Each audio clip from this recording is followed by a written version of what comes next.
Good morning guys. Papakita ko lang po sa inyo yung bago kong nilipatang bahay. Darating na kasi yung mister ko sa Sabado.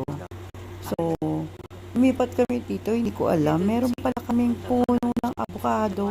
Yung pa naman yung paborito ng mister ko. Ang nakakita pa ng avocado yung mga bisita namin na galing Manila. Kasi syempre, yung mga bisita, di ba, ayan, nag-iikot.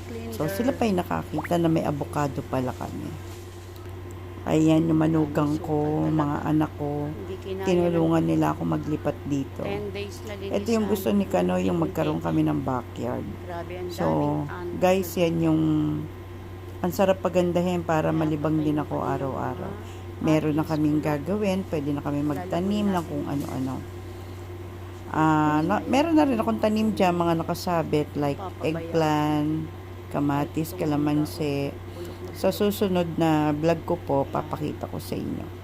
So, ang ganda lang ng bago naming nilipatan. Talagang medyo malaki yung likod. So, malilibang din yung mister ko, di ba? Ayan. Mga Marikoy, salamat po sa panonood ng video ko. Sana lagi po kayo nandyan. Ayan yung mga anak ko. Oh.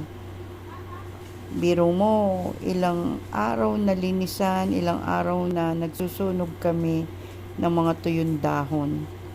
Ganda lang kasi nung tumira kami, ay matatapos na po.